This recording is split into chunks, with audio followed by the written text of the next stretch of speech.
Bien le bonjour, chers amis, chers abonnés. Soyez les bienvenus sur notre chaîne PAM Signature, la chaîne de la démarche qualité. Et aujourd'hui, nous reprenons nos vidéos hebdomadaires avec une nouvelle norme, la norme 45001. Et pour cette norme 45001, nous sommes avec notre spécialiste qui est du Maghreb, qui s'appelle Ahmed Tabit. Ahmed, bonjour. Bonjour Désiré. Alors, on va demander à ce que tu te présentes à nos abonnés. Qui est Ahmed Tabit en quelques mots? Oui. Alors, Ahmed Tabit, en fait, je suis un consultant, formateur et auditeur en système de management, qualité, sécurité, environnement. Et bien entendu, quand on parle de système de management QSE, on parle de l'ISO 9001, ISO 45001 et ISO 14001. Je suis du Maroc, installé ici avec une expérience de plus de 10 ans à propos des systèmes de management et sur des pays africains aussi, subsahariens. Et voilà, j'ai un cabinet de conseil qui s'appelle Afaleos et qui est vraiment installé au Maroc. D'accord. Merci Ahmed, qui est un Africain, tout simplement, très bien intégré tant dans le Maghreb Merci. que dans l'Afrique subsaharienne. Alors, la vidéo, la présentation d'aujourd'hui, au fait, elle se résume à une question. Quels sont les avantages de la norme ISO 45001 pour les employés et les employeurs?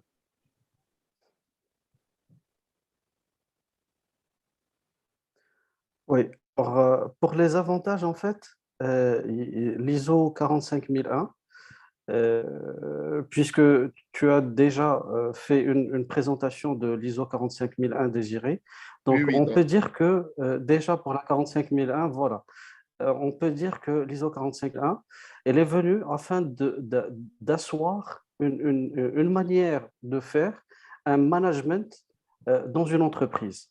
Et donc, quand on parle d'un management dans une entreprise, on parle du top management, on parle du middle management et on parle des opérateurs. Sachant que cette partie qui sont les opérateurs sont les personnes qui sont en contact direct ou bien c'est les personnes qui réalisent des activités opérationnelles et donc elles sont, elles sont vraiment en contact avec des risques, elles sont exposées à des risques et donc cette partie-là, en fait, qui est vraiment, on peut dire qu'elle est concernée par cette norme ISO 45001. Sachant que, bien entendu, même le top management et le middle management qui sont aussi concernés par cette norme, mais vraiment, c'est la partie opérationnelle. Et donc, afin de concerner l'ensemble de ces trois types de ressources humaines au sein d'une entreprise, on parle justement d'un management de la sécurité. Et donc, l'avantage que peut avoir cette norme par rapport aux employés ou bien à l'employeur, c'est d'ailleurs de mettre en place ce système-là. Et ce système, en fait, il y a deux composantes. Il y a la composante, comme on peut parler d'une communication, une communication ascendante et une communication descendante. Comme il y a la communication descendante, c'est du top management vers les opérateurs et l'ascendante des opérateurs vers le management. Et quand on parle du management, c'est bien sûr, c'est le top management et le middle management. Okay. Du mot management ou bien le top management de la direction d'une manière générale, comme dit la direction. Et en fait, le mot direction, c'est un mot qui a été utilisé pour définir ou bien pour désigner que c'est une personne, d'accord, et selon l'organisation d'une entreprise ou bien de l'organisme, c'est une personne ou un ensemble de personnes qui dirigent ou qui orientent l'entreprise vers des objectifs qui sont communs. En l'occurrence, puisqu'on parle de l'ISO 45001, on parle d'un individu, ça veut dire une personne ou un ensemble de personnes qui orientent l'entreprise vers des objectifs santé et sécurité au travail et qui sont communs à l'entreprise, à toute l'entreprise, que ce soit le top management, que ce soit les opérateurs. D'accord? Et d'ailleurs, franchement, je me pose la question, pourquoi on ne parle pas du down management? Ça veut dire, on parle justement du top management, du middle management, et on parle aussi, pourquoi ne pas parler aussi du down management? Ça veut dire que les opérateurs, c'est de développer justement ce down management à travers les opérateurs. Parce que les opérateurs, ils sont, comme on a dit, ils sont les plus exposés à des risques opérationnels, Effectivement. d'accord? Et donc, voilà. Et donc, on parle du risk management. Et donc, c'est le risque SST que l'on doit manager à travers ces opérateurs. D'accord. Alors, pour Donc, revenir toujours à la question, oui. Non, vas-y, vas-y. Oui. Alors, pour revenir toujours à la question de quels sont les avantages, c'est justement de mettre en place, comme on dit, un processus ou bien des processus, selon la compréhension du processus, c'est de mettre en place plusieurs processus qui peuvent nous permettre de mettre en place des bonnes pratiques, d'accord, qui deviennent des exigences à travers la norme. C'est des bonnes pratiques qui vont nous permettre d'identifier les risques en amont et pas en aval. C'est après ce qu'on appelle des accidents ou bien des incidents ou bien des événements indésirables. D'accord? Donc, c'est de détecter, c'est d'identifier ces dangers avant avant et pas en aval, en amont et pas en aval.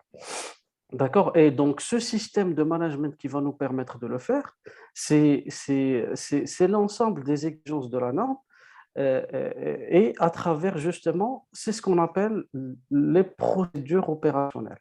Alors, ces procédures opérationnelles également vont permettre d'évaluer la conformité après leur réalisation et l'efficacité, ce qui veut dire la performance du système de management.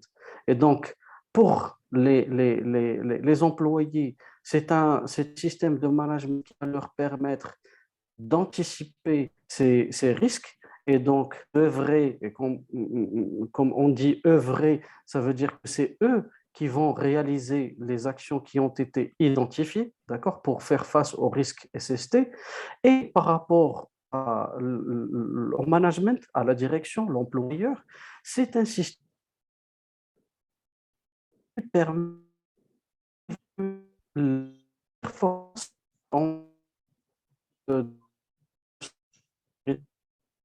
dire qu'on doit avoir un tableau des dispositifs qui vont permettre d'évaluer et la conformité et également la performance de son système qu'il a mis en place. OK. D'accord? Alors, OK. sachant qu'entendu, chaque... Oui. Alors, ISO 45001, tout simplement, Alors, c'est un environnement dans lequel le top management, le middle management et les opérateurs définissent un ensemble d'actions, de procédures pour anticiper sur les différents risques, incidents éventuels. En résumé, par rapport à ce que tu viens de dire. exactement. OK. Alors, chers amis, nous vous Effectivement. remercions Alors, en plus de d'avoir ça, oui. suivi. Je vais encore donner la parole à Ahmed, encore pour 30 secondes. Vas-y.